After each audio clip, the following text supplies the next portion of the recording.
পাকিস্তান সিরিজের সবচেয়ে গুরুত্বপূর্ণ মুহূর্তে গুরুত্বপূর্ণ একটা সেঞ্চুরি এসেছে মুশফিকুর রহিমের ব্যাট থেকে। এজন্যই তো মুশফিককে বলা হয় মিস্টার ডিপেন্ডেবল। বাংলাদেশ দলের যখন সবচেয়ে বেশি দরকার ছিল মুশফিকের ব্যাটিংটা, ঠিক তখনই মুশফিক ব্যাট হাতে জ্বলে উঠেছেন, পাকিস্তানকে ডুবিয়েছেন অনবদ্য একটা সেঞ্চুরিতে। সেঞ্চুরি করে মুশফিক নিজের ব্যাটটা আকাশের দিকে উঁচিয়ে ধরেছেন।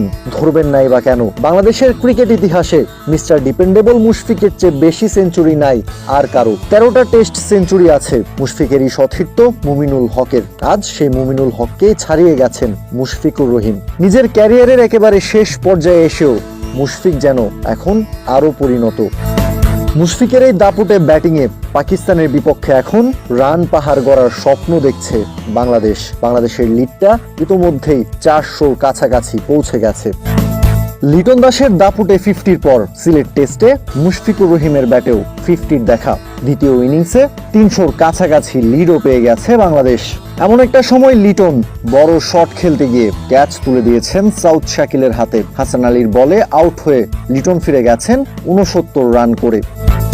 সিলেট টেস্টের তৃতীয় দিন বাংলাদেশের লক্ষ্যটা ছিল অনেকটা এরকম, যতটা সম্ভব সারাটা দিন ব্যাটিং করা। দিনের শুরুতে নাজমুল শান্তর উইকেট হারিয়ে বসা বাংলাদেশকে টেনে তুলেছেন লিটন দাস এবং মুশফিকুর রহিম। দুজনেই 50-র দেখাও পেয়েছেন, কিন্তু অপ্রত্যাশিতভাবে লিটন আউট হয়ে ফেরায় সারাদিন ব্যাটিং করতে পারবে কিনা বাংলাদেশ সে নিয়ে কিছুটা শঙ্কা দেখা দিয়েছে। তবে এখনো ক্রিজে টিকে আছেন মুশফিক, তাকে সঙ্গ দিতে ব্যাট হাতে নেমেছেন মেহেদী হাসান মিরাজ।